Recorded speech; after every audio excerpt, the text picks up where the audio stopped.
warahmatullahi wabarakatuh. Selamat datang di obrolan kita cakap-cakap dulu dong bersama aku Nadita yang bakal nemenin teman-teman semua untuk mengulik kisah inspiratif dari narasumber kita hari ini. Ya spesial sekali, hari ini kita kedatangan bintang tamu atau narasumber yang cakep-cakep, yang ganteng-ganteng. Aduh. Halo, ini dari Happiness Project, benar? Iya, halo, ada Kak siapa? Dela. Kak Dela. Aku Bejo. Bejo, ya. Nazwa. Ya. Oke. Jadi aku udah ditemenin nih sama mereka-mereka muda-mudi Kota Langsa yang luar biasa kreatif dan juga bergerak di bidang sosial ya. Iya, social movement. Social movement. Jadi Happiness Project ini udah nggak asing lagi sih didengar ya, karena baru aja kemarin melaksanakan event ya di salah satu coffee shop. Iya. Benar. Jadi mungkin teman-teman yang nonton udah pernah bergabung di event tersebut dan mungkin udah kenal nih sama kakak-kakak dan abang-abang yang udah di sini. Oke. Nah, aku mau ucapin terima kasih nih buat teman-teman yang udah hadir di obrolan kita mau sharing-sharing nih ilmu-ilmu yang mungkin kalian punya gitu kan. Mungkin teman-teman yang nonton bisa ambil sisi positifnya sekali lagi. Jadi jangan di skip, kalau di TikTok jangan di skip gitu ya. Oke, tadi aku udah nanya kesibukan kalian selain Happiness Project ini, mungkin ada kesibukan pribadi masing-masing atau gimana? Kalau aku lebih ke kuliah sama juga jadi barista juga kan di salah satu Oke, berarti mahasiswi. Nah, Kak Dela ini udah gak asing lagi sih mukanya. Mungkin kalau kalian lihat di episode sebelumnya udah ketemu lagi dan dia lagi. Oke. orangnya. Nggak bosan ya karena banyak ilmunya gitu. Jadi mahasiswi. Kalau abang?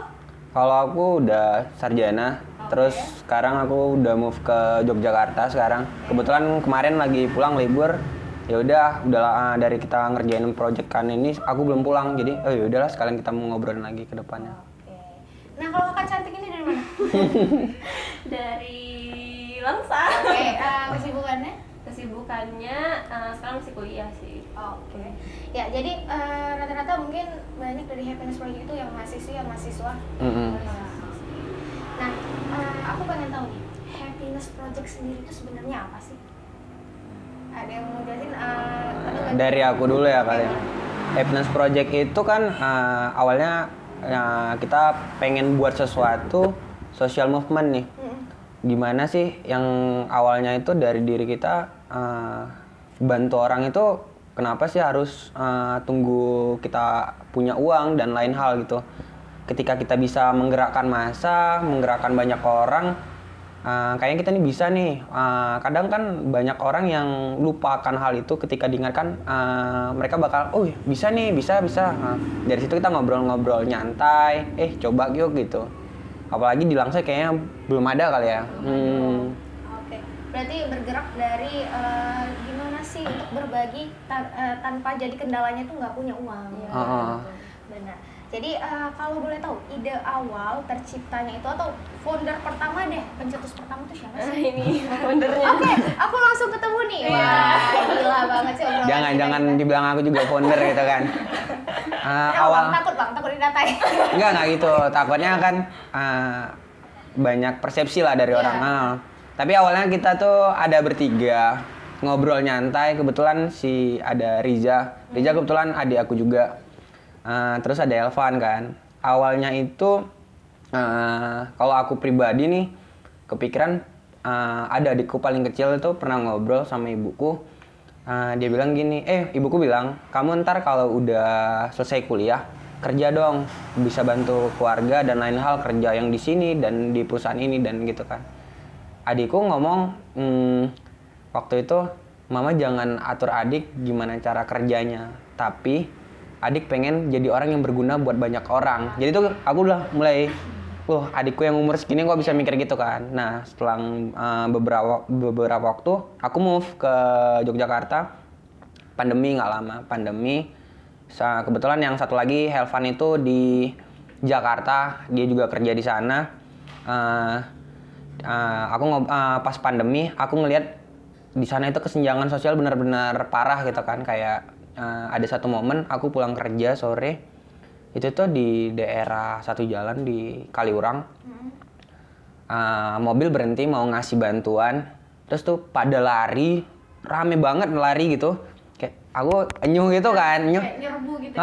Kenapa sampai segininya ya orang-orang, berarti aku lebih beruntung daripada orang-orang ini. Mulai dari situ aku berpikir malamnya langsung gimana ya cara bantu orang, tapi aku juga belum lebih banget gitu. Dari situ aku mulai ngobrol, nelpon Riza, gimana kalau kita buat social movement, bisa nggak ya? Tapi kayaknya kita bisa nih, pasti lagian kayak Elvan dan Riza kebetulan di Langsa kan, bisa nih dari Langsa, pelan-pelan lah kita sesuatu yang baru dan fokusnya lebih ke anak-anak gitu.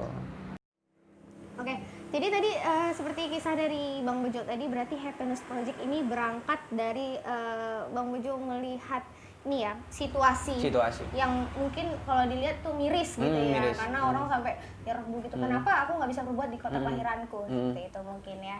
Nah jadi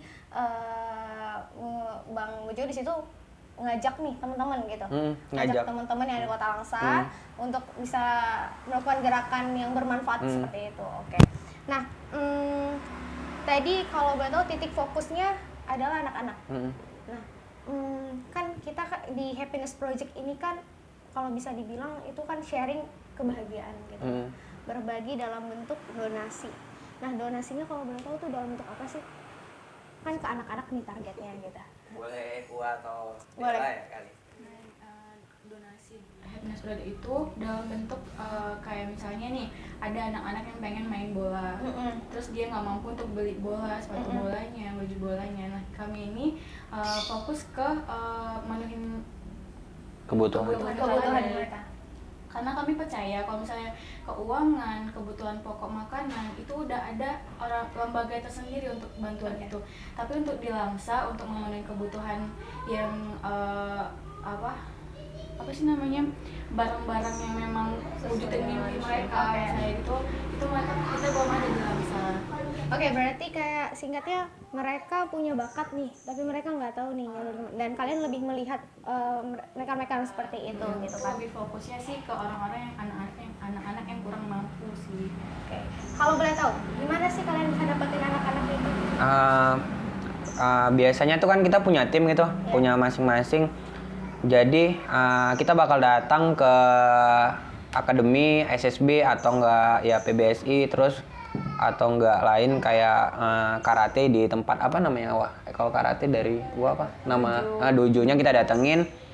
Biasanya kita bilang yang punya bakat, yang memang udah berapa kompetisi dan mereka serius di bidang itu bakal kita pantau dulu. Lihat beberapa ke depan benar ini si anak memang butuh bantuan dan memang bisa kita kasih donasi gitu ke dianya.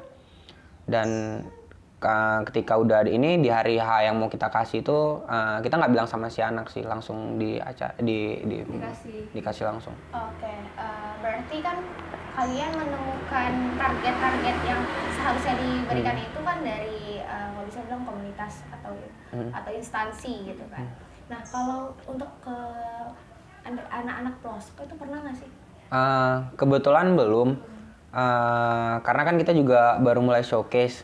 Ini kan aku flashback, awalnya itu nggak ada niat kita buat showcase di Langsa, itu nggak ada kan, tapi lebih mulainya dari base-nya kita masing-masing. Aku mikirnya Langsa ini buat Indonesia, jadi aku pingin orang tahu.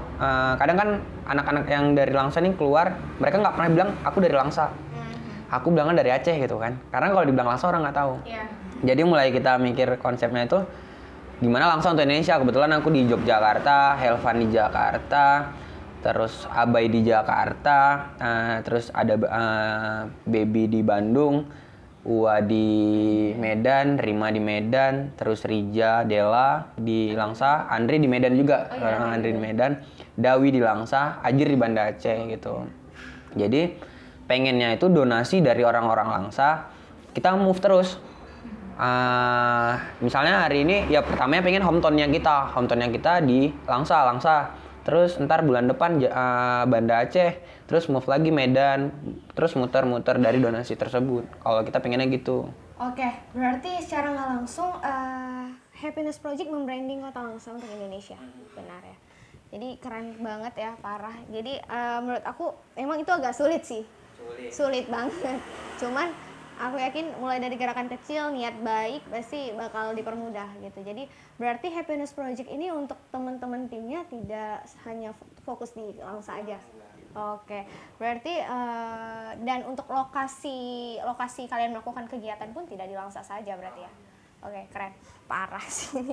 Wow, oke, nah untuk kalian nih, kegiatan apa aja sih yang udah pernah kalian lakukan selama Happiness Project ini berjalan? Dewa langsung di acaranya kali. Sejauh ini masih kayak acara showcase. Acara showcase itu kayak masih ngenalin apa sih itu Happiness Project. Terus di sana juga kita open donasi juga dalam bentuk uang, dalam bentuk kayak lebih utama tuh kayak ada garage sale. Nah di sana kita tuh menjual barang-barang thrift ya. Iya. Barang-barang thrift. Nah 100% hasil penjualannya kita donasiin juga, dan kita ada kemarin itu ada ngejual ini juga tote bag. Ini 100 project ya teman-teman. 100% Ada penjualannya itu ada dua sih. kita donasiin juga. Oke. Nah aku memang tadi menarik banget. Aku penasaran banget kalian melakukan kegiatan nih berupa donasi. Dan seperti tadi Bang Bejo bilang bahwa melakukan itu nggak mesti selalu dengan tidak selalu kita harus punya uang gitu kan. Nah gimana sih cara kalian dapetin uang itu gitu untuk melakukan donasi? Gua mau jawab. Iya boleh. Awalnya kita kan ada salah satunya jual tote bag, penjualan tote bag, terus juga ada garage sale. Itu tuh dari bank pribadi kita atau siapapun yang mau sumbangin, tapi uangnya tuh 100% didonasikan gitu. Jadi ada hasil dari situ juga. Terus apa lagi Bang? Ada artis. Oh ya art. Lelang lukisan. Oke, maaf aku potong. Kalian menyumbangkan 100%. Kalian buat ini kan pakai modal nih. Gimana tuh? Jadi kalau aku iniin lagi, pertamanya itu pengennya kita langsung donasi. Donasi dari orang-orang gitu kan. Gimana sih seikhlasnya 50.000 kayaknya nggak berat banget bagi orang udah kerja gitu kan. Terus setelah dipikir-pikir kayak packagingnya kurang menarik nih gitu kan. Cara memintanya gitu. Kalau nggak buat showcase juga nggak keren gitu. Terus aku mikir harus ada souvenir nih. Tapi kalau kaos kayaknya biasa banget gitu kan. Kenapa nggak tote bag yang orang di Langsa belum make gitu kan. Dan kita juga mau masukin konsep go green-nya. Ini mau reusable bag gitu kan. Dengan harga yang menurutku tuh anak sekolah oke sih, harga 40.000. Terus yang kayak kakak bilang tadi, dari mana modal si tote bag-nya ini, itu tuh kita dari pribadi kita juga ada, dari temen-temen banyak banget sih yang kita nggak nyangka, rupanya mereka keren nih, aku mau bantu. Nah dari situ, dan modalnya juga mereka juga nggak pengen dibalikin semua, jadi dari situ. Jadi ketika hal sosial kita melakukan itu dengan niat baik, mungkin banyak di sekeliling kita yang menganggap kita tuh oke, aku mau bantu nih kayak gitu. Mungkin dengan cara itu mereka ngebantu. Jadi aku kira tadi memang ada donatur kalian yang memang setiap kegiatan itu mereka memberikan uang secara cash kayak gitu. Kalau emang ada boleh ya open donatur? Boleh banget. Jadi kalau misalnya ada yang tertarik gitu untuk mendonasikan sedikit apa yang kalian punya, boleh nanti dihubungin di kontak person. Kalau boleh tahu, Happiness Project ini total timnya ada berapa sih? 8, hampir 10. Oke, Happiness Project mau boleh nggak kalau misalnya ada orang yang tertarik bergabung menjadi tim? Apakah emang ada waktu-waktu kalian untuk merekrut atau memang ya udah deh kalau mau ikutin persyaratan kita gabung kayak gitu? Mungkin dari Wa dulu. Dari Wa, sekarang mungkin kita masih berlapan aja. Oke, masih nyaman dengan kalian dulu. Masih baru juga. Ya kan? Jadi karena ya benar juga sih, karena ketika untuk melakukan open recruitment itu pasti kan menambah masalah lagi, mau nggak mau gitu. Kita harus kenal orang baru lagi, kita harus dan mereka harus menyesuaikan dari kaliannya sendiri gitu kan. Jadi benar sih langkah itu. Tapi suatu saat bakal ada open recruitment. Pasti kan, semakin besar pasti kita butuh banyak orang. Kalau sampai detik ini sih masih terfollow up semua. Kalau mungkin pas kita buat acara atau apa, mungkin bakal ada open volunteer. Karena yang paling susah itu ketika merekrut orang ke social movement ini, mereka siap nggak dedikasi di social movement. Pertama, ini udah pasti nggak ada materi dan lain halnya gitu kan. Non-profit. Dan mereka harus meluangkan waktu, ya kita ganti-gantian juga siapa yang lagi free gitu. Nah, tadi kan sedikit cerita kalian bahwa Happiness Project ini memberikan bantuan kepada adik-adik atau anak-anak. Nah, ada nggak sih kisah menarik saat kalian membagikan itu? Ada nggak kisah yang spesial gitu dari salah satu anak? Nih kebetulan kita baru ngasih 2 anak ya, satu karate, satu bola. Itu lebih ke ngelihat mereka senangnya mereka ngedapetin hadiah dari kita sih. Kita ngeliat tuh kayak terharu aja gitu ngeliat mereka dapet apa yang mereka butuhin untuk mimpi mereka gitu kan. Oke, aku penasaran sama yang sepak bola tadi. Sepak bola Bang Bejo ya. Oh, Bang Bejo. Itu gimana Bang? Maksudnya pemain dia itu tidak terfasilitasi dengan baik gitu. Atas hobi dia atau bakat dia gitu. Jadi waktu si bola, kebetulan mereka bakal ada turnamen di bulan ini kalau nggak salah. Nah, si anak itu dinaikin dari under 16, usia 16 ke U18. Berarti kayak aku lihat, oh ini punya talenta ketika dia usia masih 16 dia dinaikkan ke 18. Dan pelatih juga ngasih gambaran masalah-masalahnya kita di sepak bola di Indonesia lah gitu kan. Ya klasik sih masalah kita tahu semua gitu kan. Nah, si anak aku lihat main sama teman-teman memang bagus si anak. Kalau boleh tahu kendala atau kesulitan yang dia butuhin itu apa sih? Dalam bentuk apa kalian donasiin? Kemarin itu kita ngasih ya pasti senjata utama sepak bola itu sepatu. Oke, ya sepatu. Sepatu, terus kaos kaki, deker, terus baju bola. Karena tuh seneng banget gitu Bang. Biasanya seneng kayak dia tuh kayak bingung, terus matanya rada berkaca-kaca. Tapi ya pada temen-temennya enak ya gitu kan, dicengin gitu. Terus kita minta waktu sama si pelatih, kan udah kelar tuh uji coba. Kita ngomong sama Yasa, kita nanya dari orang tuanya yang kerja apa, dari dia pagi lagi daring dia pagi rupanya kerja di tempat cuci motor gitu. Terus dia mau jadi pemain bola seperti siapa dan lain hal itu kita tanyain dan dia jawab dengan ini, ya aku pengen jadi ini profesinya aku Bang, kata dia. Aku senang waktu di usianya aku nggak sempat mikir sampai kayak gitu kan. Soalnya aku dulu juga pengen sih jadi pemain bola gitu kan. Cuma nggak sampai pengennya dari yang kita nih si anak ini antusias banget. Oke teman-teman, nggak kerasa kita udah ngobrol banyak-banyak nih sama teman-teman dari Happiness Project. Udah banyak ngasih ilmu ke kita. Jadi bahwa nggak perlu itu untuk memberi itu harus kita punya dulu gitu. Jadi apapun effort yang kita punya, insya Allah itu pasti bakal dipermudah. Karena kita untuk melakukan kebaikan itu pasti dipermudah jalannya. Jadi buat teman-teman yang